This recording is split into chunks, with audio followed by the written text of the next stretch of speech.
Welcome to big news. నేను మీ గౌసుద్దీన్ షేక్. ఉన్నదే రాస్తా, చూసిందే చెప్తా. మహేశ్వరం నియోజకవర్గంలోని ఆక్రమణలకు గురైన ఏ ఒక్క చెరువును వదిలేది లేదు. ప్రతి చెరువును విముక్తి చేస్తాం. చెరువుల సంరక్షణ, చెరువుల పరిరక్షణ తమ ధ్యేయమంటూ కేఎల్ఆర్ ప్రకటించారు. తుక్కుగూడలోని తన పార్టీ కార్యాలయంలో ఆయన మీడియాతో మాట్లాడుతూ హైడ్రా వస్తుంది, ఖచ్చితంగా చెరువులకు విముక్తి కలిగిస్తుందంటూ ఆయన వెల్లడించారు. అనేక చెరువుల సంరక్షణకు, పరిరక్షణకు తానే చర్యలు తీసుకుంటున్నానని, తాను స్వయంగా హైడ్రా అధికారులకు ఫిర్యాదు చేశానని, హైడ్రా అధికారులు వస్తారు, చెరువులను పరిరక్షిస్తారు, ఇది కాంగ్రెస్ పార్టీ ప్రభుత్వం లక్ష్యమంటూ కేఎల్ఆర్ స్పష్టంగా చెప్పేశారు. సో ఈడ 2 చెరువులు నింపారు. 2 చెరువుల మీద నేను క్రిమినల్ కేసులు ఫైల్ చేయించా. ఓకే, ఈ చెరువులను రిస్టోర్ చేయడానికి కూడా వాడిని పట్టుకొచ్చి వాని దగ్గరికి వెళ్ళి రికవర్ చేయాలి. ఇదన్నీ డబ్బులని, చెరువును రిస్టోర్ చేయడానికి డబ్బులు మొత్తం వాడే కట్టాలి. ఏమి చేసినా ఏమి అనకుండా ఉండరు బాబు.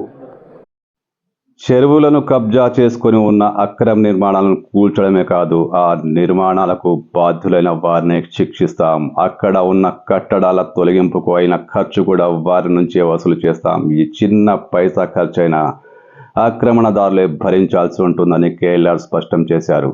పేదల విషయంలో కాంగ్రెస్ పార్టీ ప్రభుత్వం సానుభూతోందని, వారికి ప్రత్యామ్నాయ మార్గాలు ఖచ్చితంగా ఆలోచిస్తామంటూ కేఎల్ఆర్ వెల్లడించారు. డబుల్ బెడ్రూమ్లు ఇళ్లలో వాళ్ళను ఇది ఇక్కడ చెరువులో నుంచి షిఫ్ట్ చేసి ఆ తర్వాత కొట్టమని ఒక సలహా ఇస్తున్నాము పేదోడికి. ఎవడైతే ఈ మీడియం అంటే రిచ్ వాడి దగ్గరనే వానికి ఇచ్చేది లేదు, వచ్చి కొట్టుడే, వసూలు చేసాడే. ఇంకా ఉల్టా మిడిల్ క్లాస్ అని కూడా మనం ఏదో ఒక ఫార్ములాలో వాడిని రక్షించాల్సిందే. ఎందుకంటే మోసపోయింది కనుక. వీరికి కాంపెన్సేషన్ ఎవరి దగ్గరికి వెళ్ళి చేయాలంటే, నేను బిల్డర్ని, నేను ఇల్లీగల్గా నేను కట్టిన కనుక నీకు అన్ని చక్కగా ఉన్నాయని నీకు అమ్మిన, నీకు కంపెన్సేట్ చేయాలా, నా ఆస్తులు రికవర్ చేసి బిల్డర్ నుంచి రికవర్ చేసి ఈయనకు కంపెన్సేట్ చేయాలి. 3, దీనికి కారకుడు ఎవడు? ఆఫీసర్. ఎవడైతే పర్మిషన్ ఇచ్చిండో దీనికి చూడకుండా ఈ పర్మిషన్ ఇచ్చినోడిని తప్పకుండా వాడికి ఎగెనిస్ట్గా క్రిమినల్ యాక్షన్ మూవ్ చేయాల్సిందే.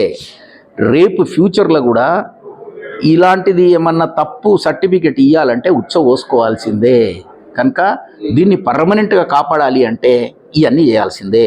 తర్వాత విద్యా సంస్థలు ఉన్నాయి, విద్యా సంస్థలకు కూడా దాన్ని అకాడమిక్ ఇయర్ వరకు టైం ఇవ్వాల్సిందే. నువ్వు ఇది చెరువుల కట్టినావు, ఇది ఎట్టి పరిస్థితుల్లో నువ్వే కూలగొట్టుకోవాలి, నువ్వు కూడా బలిసినోడవే.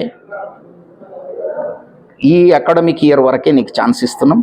అంతటి లోపల నువ్వు ఆల్టర్నేటివ్ బిల్డింగ్లు కట్టుకో, న్యాయబద్ధంగా వేరే దగ్గర కట్టుకో, ఈ పిల్లల్ని అందరినీ అక్కడికి షిఫ్ట్ చేసుకో. ఆ తర్వాత నువ్వే పగలగొట్టి మాకు ఈ రిపోర్ట్ సబ్మిట్ చేయాల్సిందే. నీకు ఈ అకాడమిక్ ఇయర్ వరకు నీకు టైం ఇస్తున్నాం. ఓకే, పనిలో పనిగా తప్పుడు వార్తలు రాస్తున్న మీడియాపై కూడా కేఎల్ఆర్ విరుచుకుపడ్డారు. తనపై ఇష్టం వచ్చిన రీతిలో అనుచితమైన కథనాలు రాస్తున్న వారిని ఎట్టి పరిస్థితుల్లో వదిలేది లేదని, వారిపై ఖచ్చితంగా కోర్టులో కేసులు వేస్తామంటూ కేఎల్ఆర్ హెచ్చరించారు. తనను సంప్రదించకుండా, తనతో ఒక మాట కూడా మాట్లాడకుండా, వాస్తవాలు తెలుసుకోకుండా, అసలు వాస్తవమేంటి అసలు అబద్ధమేంటి తెలుసుకోకుండా రాజకీయ దురుద్దేశాలతో రాస్తున్న వార్తలకు సంబంధించిన ప్రతినిధులపై, ఆయా సంస్థలపై ఖచ్చితంగా కోర్టులో కేసు వేస్తానంటూ కేఎల్ఆర్ హెచ్చరించారు.